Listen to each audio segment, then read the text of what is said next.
Chaque jour, c'est 720 000 heures de vidéos qui sont uploadées sur YouTube. C'est l'équivalent de 82 années de contenu en un seul jour. Et en ce moment même, il y a plus de 14 milliards de vidéos sur la plateforme. Presque 2 vidéos pour chaque être humain sur Terre. Mais voilà ce qu'on ne vous dira jamais. 75% de ces vidéos n'ont aucun commentaire ni aucun like. Et 96% de ces vidéos ont moins de 5000 vues. La grande majorité de YouTube n'existe pas pour être vue.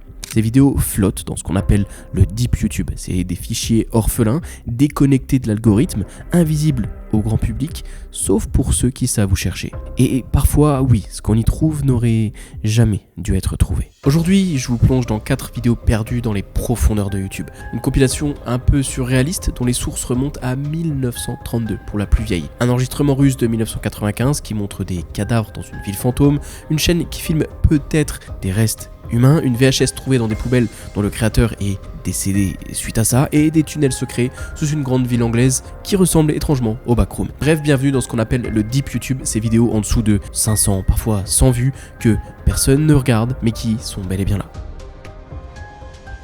42. Décembre 1995. Quelque part dans le nord de la Russie, quelqu'un filme. La vidéo s'appelle 42 et elle montre un homme qui marche vers une remorque.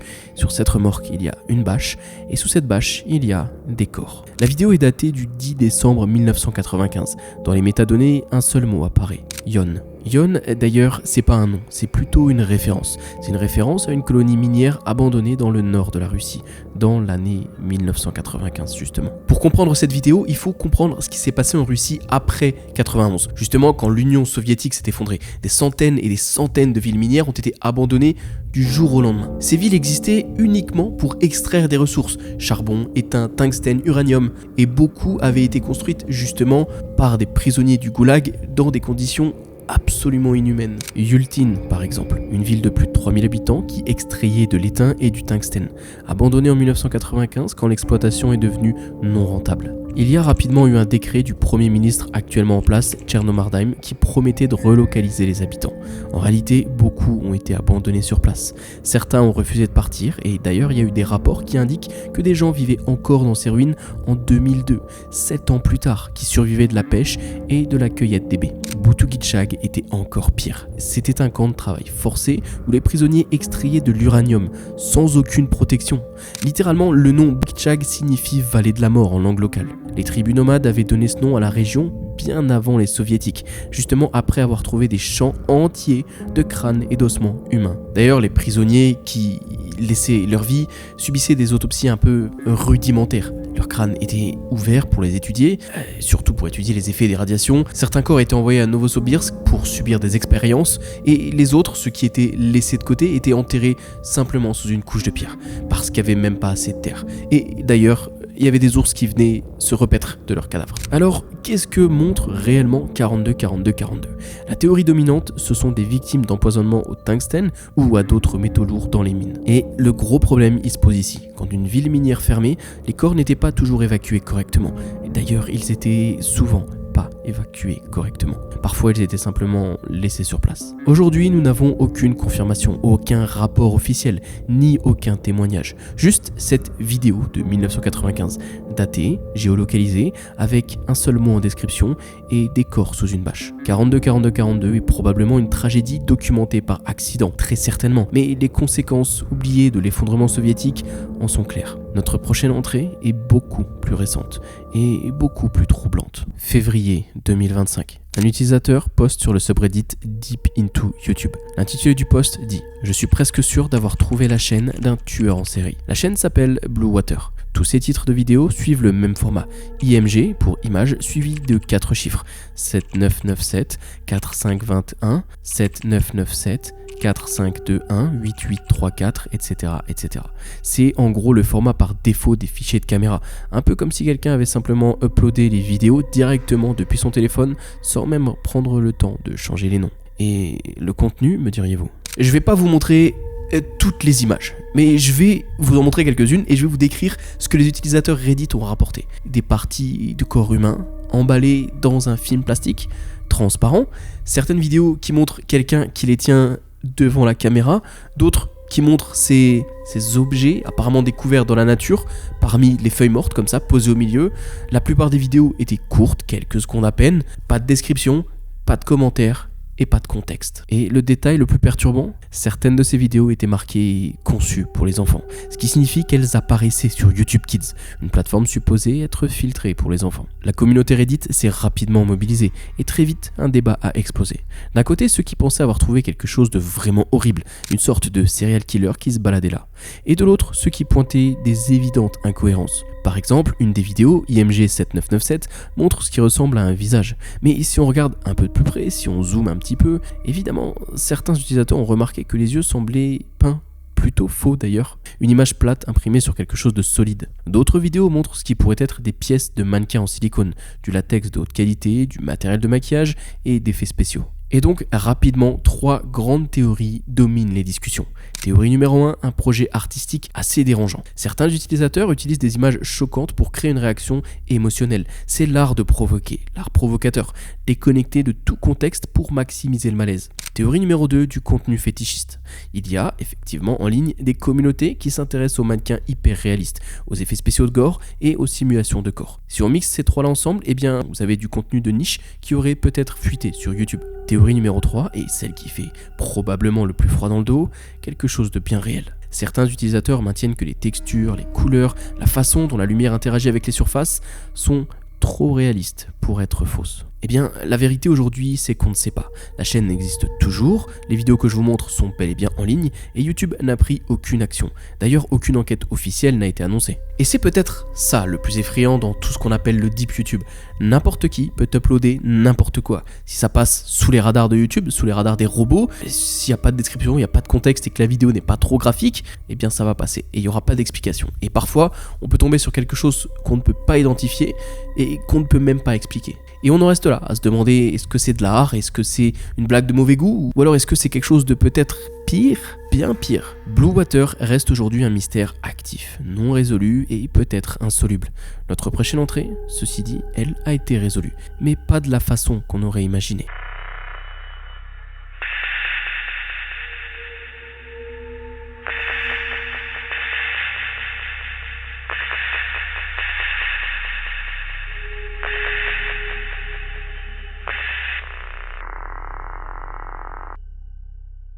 Ce que vous venez de voir là, c'est VHS Found in Trash.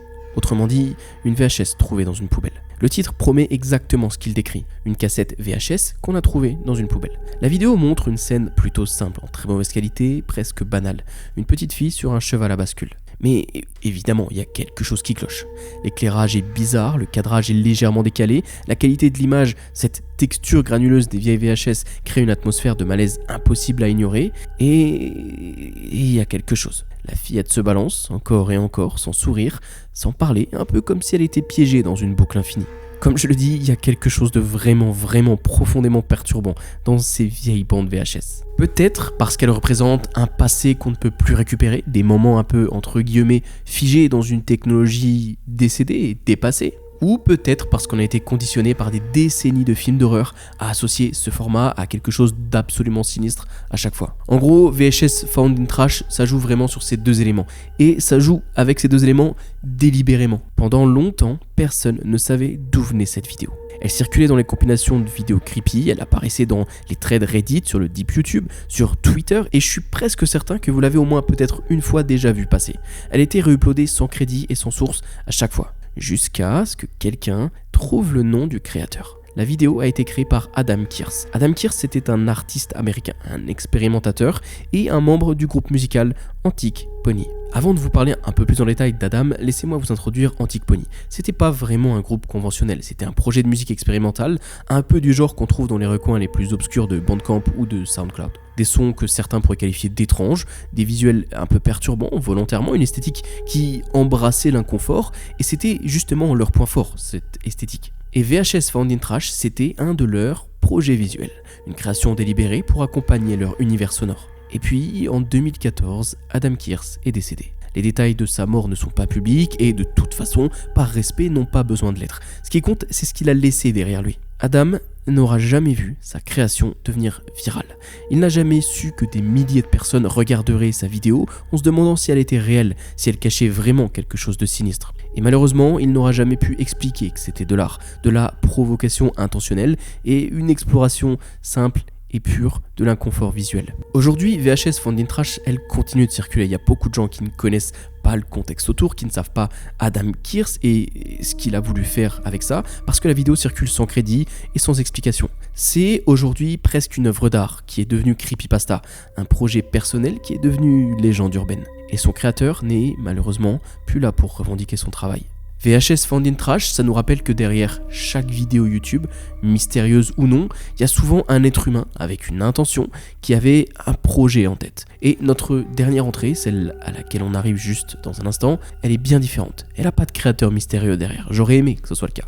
Mais elle a quelque chose de bien pire, elle est réelle. Vous connaissez probablement les backrooms. Ne me faites pas l'affront de me dire que ce n'est pas le cas. Ces espaces liminaux, ces couloirs jaunes, sans fin, cette moquette un petit peu sale là, et cette lumière fluorescente qui bourdonne en permanence dans vos oreilles. Les backrooms, c'est devenu un phénomène internet énorme, c'est énormissime. C'est des milliers de vidéos YouTube, c'est des jeux, c'est une mythologie entière qui s'est construite autour de cette idée d'espaces vides et liminaux où on peut se perdre pour toujours, encore et encore. Tout ça, c'est de la fiction.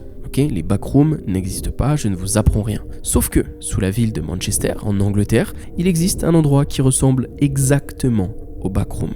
Et là, c'est bien réel. Le Guardian Telephone Exchange, c'est un bunker secret construit entre 1954 et 1957. 35 mètres sous la surface, plus de 2 km de tunnel et directement sous le quartier chinois de Manchester. Son nom de code pendant la construction, Scheme 567. C'était le pic de la guerre froide. L'Union soviétique détenait une bombe atomique, la menace d'une frappe nucléaire sur l'Europe était réelle et le gouvernement britannique avait un problème. Comment maintenir les communications si les villes étaient détruites ? La solution, construire des centres téléphoniques souterrains protégés justement contre les explosions nucléaires. Et bravo, le Guardian à Manchester, l'Anchor à Birmingham et le Kingsway à Londres. Ces 3 installations formaient un réseau de communication d'urgence qui reliait justement le gouvernement britannique à Washington directement. En gros, c'était la ligne de dernier recours si l'apocalypse arrivait. Et le plus fou là-dedans, c'est que le gouvernement britannique n'a même pas admis l'existence du Guardian avant 1968, presque 15 ans plus tard. Exactement 14 ans après le début de la construction. Et certaines personnes, évidemment, l'appelaient le secret le mieux gardé de Manchester.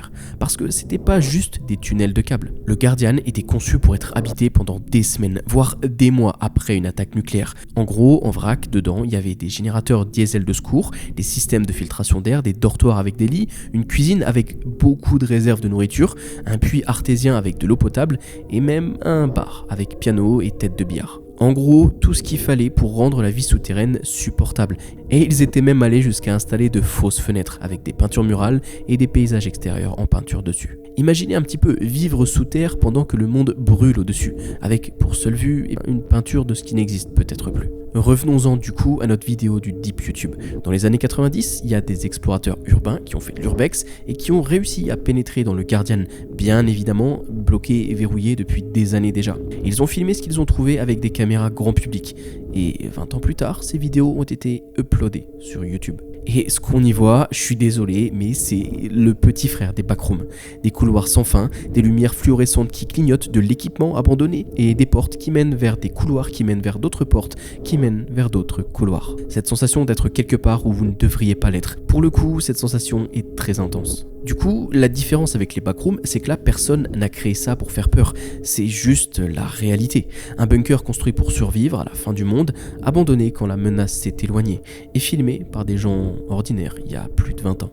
Et en mars 2004, un incendie dans ces tunnels a coupé 130 000 lignes téléphoniques à Manchester. Évidemment, les services d'urgence ont été appelés et toute la région, en tout cas tous les services d'urgence de la région, ont été affectés. Les ambulances ne pouvaient plus communiquer avec les hôpitaux et c'était la catastrophe, c'était un chaos total. Il y a eu un rappel brutal que ces tunnels existent toujours, qu'ils sont toujours utilisés, juste sous les pieds des gens qui ne soupçonnent même pas leur existence. Aujourd'hui, l'entrée principale du Guardian se trouve sur George Street, un bâtiment anonyme entouré de barbelés et plutôt inaccessible. Mais de l'autre côté, derrière ce barbelé, derrière cette porte, mène un monde souterrain que la plupart des habitants de Manchester ignorent complètement. 14 milliards de vidéos, la plupart ne seront jamais vues. La plupart n'ont d'ailleurs aucune raison d'exister pour un public. Mais quelque part, dans ces profondeurs, il y a des œuvres d'art oubliées, comme ce que je vous ai montré un peu plus tôt, des collages surréalistes, ou alors des documents historiques, comme 42-42-42, qui montrent des traces oubliées de l'effondrement soviétique. Le Deep YouTube, c'est pas un endroit, c'est une absence, c'est un vide en vérité, c'est tout ce que l'algorithme ne montrera jamais. Et dans ce vide, il y a des millions d'histoires qui attendent d'être trouvées. La vraie question, en vérité, c'est jusqu'où êtes-vous prêt à chercher pour découvrir ces vidéos? Si la vidéo vous a plu, comme d'habitude, chers amis, likez, abonnez-vous, et s'il vous plaît, dites-moi en commentaire ce que vous aimeriez voir dans la prochaine vidéo. J'essaie un petit peu d'innover en ce moment, et je m'en remets beaucoup à vos avis et à ce que vous me conseillez. C'était Théo, et je vous dis à la prochaine.